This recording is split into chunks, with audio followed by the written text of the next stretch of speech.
Des sources diplomatiques s'attendent à ce que le Conseil de sécurité de l'ONU publie à la fin de ce mois une résolution confuse appelant l'Algérie à reprendre la voie des négociations pour résoudre le conflit du Sahara marocain en tant que partie au conflit artificiel, tandis que l'ONU, qui a nommé un nouveau médiateur, Staffan de Mistura, s'apprête à reprendre un certain cours. C'est ce qu'on appelle les tables rondes dans l'espoir de surmonter les obstacles qui ont jusqu'à présent empêché un règlement politique du conflit. L'ancien médiateur de l'ONU, Horst Quayle, avait misé sur le mécanisme des tables rondes pour sortir de l'impasse dans le dossier du règlement du conflit vieux de plusieurs décennies. Le Conseil de sécurité de l'ONU considère qu'il n'y a pas d'alternative à ce mécanisme, qui a réuni en décembre 2018 et mars 2019 à Genève le Maroc, l'Algérie, la Mauritanie et le Polisario en tant que parties impliquées dans le conflit. Mais l'Algérie, qui s'est retrouvée isolée après les reconnaissances internationales, africaines et arabes successives du Sahara marocain,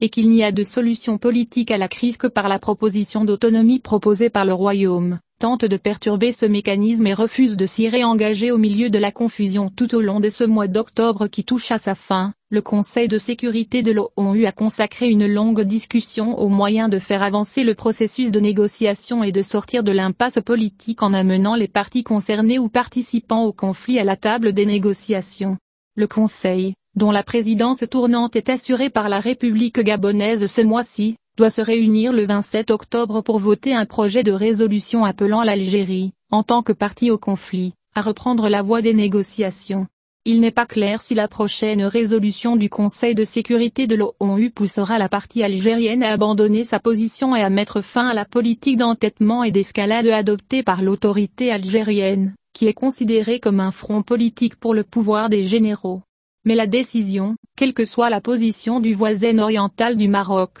mettra l'Algérie dans l'embarras et prouvera une fois de plus qu'elle est une partie qui alimente le conflit et n'aide pas à pousser vers un règlement politique pacifique et réaliste. Elle viendra aussi, la résolution du Conseil de sécurité de l'ONU, alors que la proposition du Maroc d'autonomie au Sahara sous sa souveraineté, qu'il a mise en avant depuis 2007, prend de l'ampleur au cours de la période récente avec l'élargissement de la liste des pays arabes et occidentaux soutenant comme une solution réaliste et une base raisonnable et acceptable pour un règlement. L'Algérie soutient financièrement et militairement le Front Polisario séparatiste, lui fournit une couverture politique au niveau international et régional, et pousse à la consolidation de l'idée de sécession de l'entité illégale appelée République sahraoui au titre de l'autodétermination, ce que beaucoup de pays considèrent comme irréaliste et qui n'apporte pas de solution à un règlement pacifique du conflit. L'Algérie s'apprête à accueillir le sommet arabe début novembre, alors que le différend maroco-algérien en général assombrit ce sommet avec l'insistance du voisin de l'Est pour tendre l'atmosphère, alors qu'il n'est pas encore clair si le dossier du conflit au Sahara marocain sera au programme du sommet.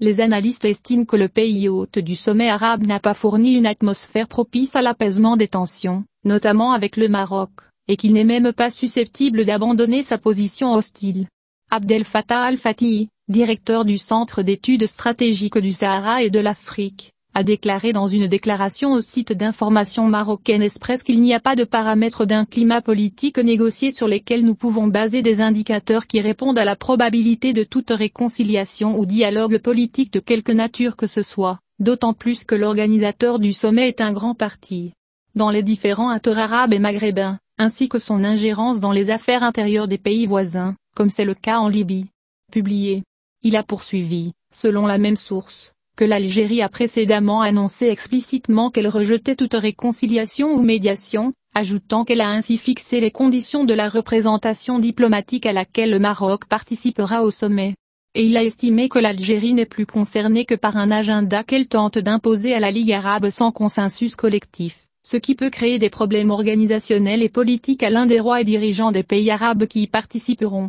Il a exclu que l'une des priorités de l'Algérie soit de veiller à renforcer l'action arabe commune ou d'unifier la parole des rangs arabes, rappelant sa position rejetant toute médiation régionale ou arabo-islamique au nom du dialogue à l'horizon de surmonter la crise diplomatique. Il est ironique que l'Algérie, qui a rompu ses relations diplomatiques avec le Maroc le 24 août de l'année dernière avec le Maroc et plus tard fermé son espace aérien aux avions civils et militaires marocains, et invité Rabat à participer au sommet arabe tout en gardant tous les facteurs de tension et ne pas prendre l'initiative d'éclaircir sa position sur le dossier du conflit au Sahara marocain.